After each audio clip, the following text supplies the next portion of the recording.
안녕하세요. 레버리지 랜드에 오신 것을 환영합니다. 2022년 11월 3일 오늘의 증시 날씨. 마른 하늘의 날벼락. 시장은 듣고 싶은 말만 듣고 제멋대로 해석한다. 지 혼자 해석하고 지 혼자 판단하고 지 혼자 꼬꾸라졌다. FOMC 회의와 연준 의장 파월의 발언이 시장을 쑥대밭으로 만들어놨다. FOMC 회의록이 공개될까지만 해도 시장의 분위기는 나쁘지 않았다.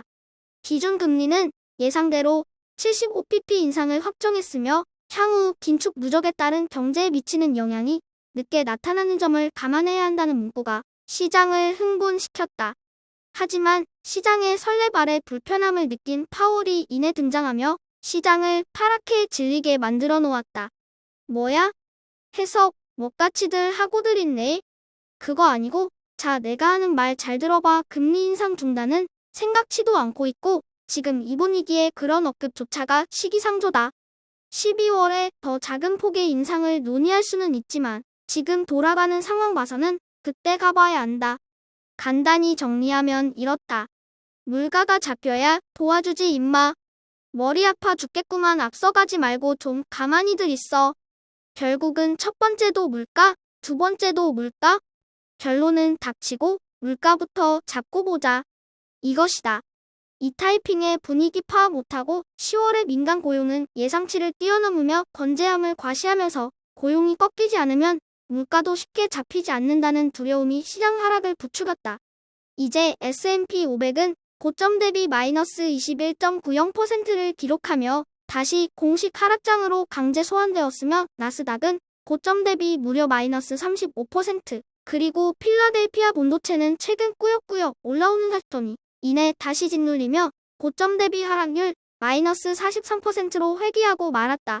오늘의 주요 증시 전망 소식으로 페어리드 창업자 KT 스톡트는 이제 큰 행사가 끝난 만큼 당분간 안도랠리가 연말까지 수주에 이어 지속될 가능성이 높다며 향후 10년 전까지는 변동성도 누그러질 것으로 예상했다. 뱅크 오브 아메리카의 사비타 수브라매니언은 비록 여러 지표가 아직 바닥 징후를 보여주고 있지는 않지만 증시에 유리한 계절이 오고 있다며 역사적으로 12월의 상승 확률은 플러스 79%로 산타 랠리를 기대했다. 한편 미국 최대 해상 운영사인 머스크의 CEO인 소렌스쿠는 해상 운임의 상승으로 3분기까지 예외적으로 호황을 누렸으나 4분기부터 가격 하락과 수요 둔화가 분명해졌다며 전쟁, 에너지난, 고물가, 침체 등으로 세계 물류에 큰 타격이 가해질 것으로 암울한 전망을 내놓았다.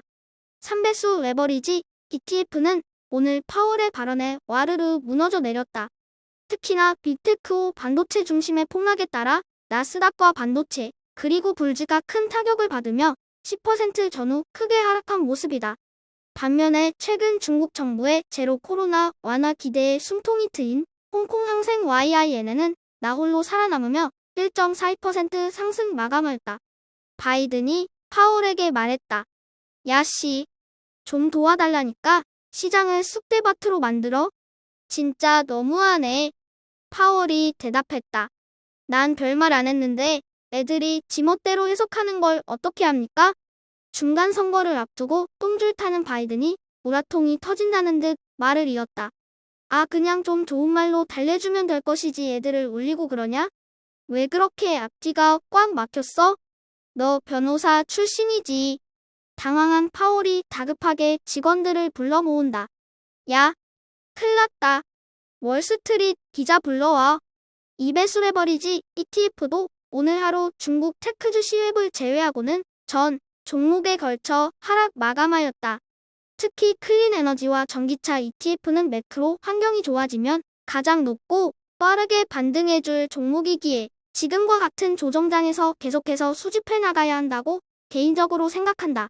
3배수를 역으로 추종하는 곡버스 ETF는 또다시 축제 분위기이다.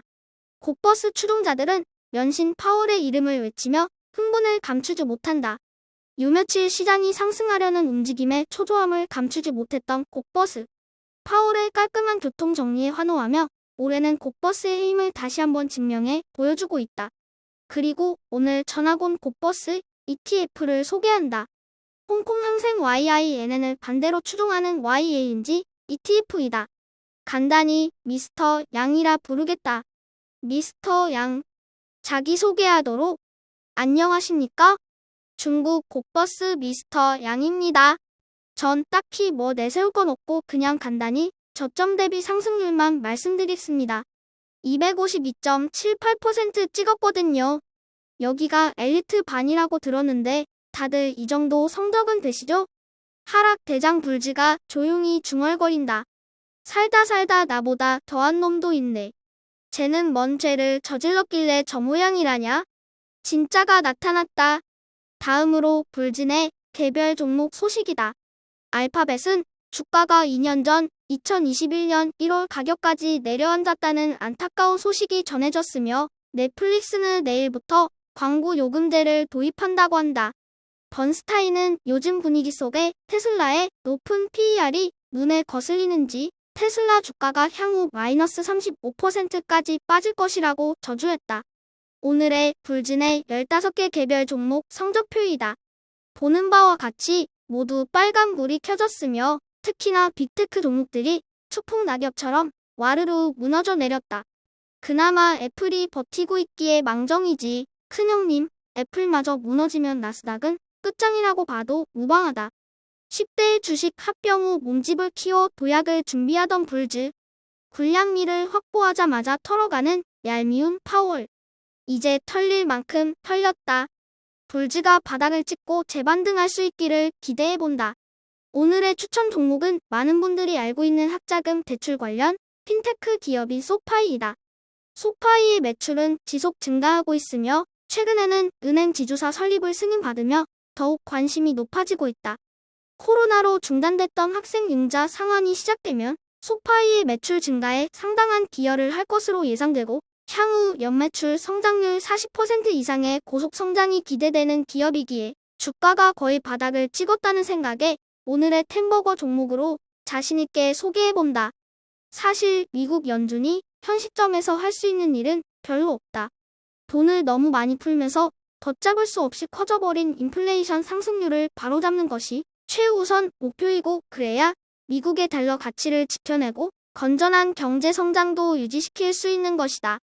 결론은 물가가 잡혀야 하고 그 물가가 잡히기 위해서는 부동산 경기가 위축되고 고용이 꺾여져야 한다. 하지만 주식시장이 그렇게 경기 진행 상황에 딱 맞춰 모범적으로 반영되어 움직여준다면 투자하기도 참 편할 것이다. 문제는 시장은 미래 상황을 먼저 선반영한다는 것이다. 오늘 과매도가 나온 것도 기대감에 올랐다가 별거 없다는 실망감에 빠졌을 뿐이다. 뉴턴이 말했다. 나는 천체의 궤도는 계산할 수 있어도 인간의 광기는 계산할 수 없었다고. 그래서 주식이 어려운 것이다. 문제는 물가이고 물가는 시간이 지나면 잡히게 되어 있다. 연준의 발언도 시장의 상황도 다 해석하기 나름일 뿐이다. 분명한 것은 시장을 긍정하고 엉덩이가 무거운 사람들이 결국 승리했었다는 역사는 말해주고 있다. 지금 시장이 반등한다고 해서 살림살이가 나아질 것도 인생이 역전되지도 않는다. 골이 깊을수록 산도 높다고 했다. 2024년에는 우리의 꿈이 실현되리라고 믿어 의심치 않는다. 마음의 여유를 가지고 시간을 인내할 줄 아는 현명한 투자자가 되자. 저의 주린이 일기는 내일도 계속됩니다. 영상이 도움이 되셨다면 구독, 좋아요, 알림 설정 부탁드려요. 감사합니다. 모두 부자 되세요.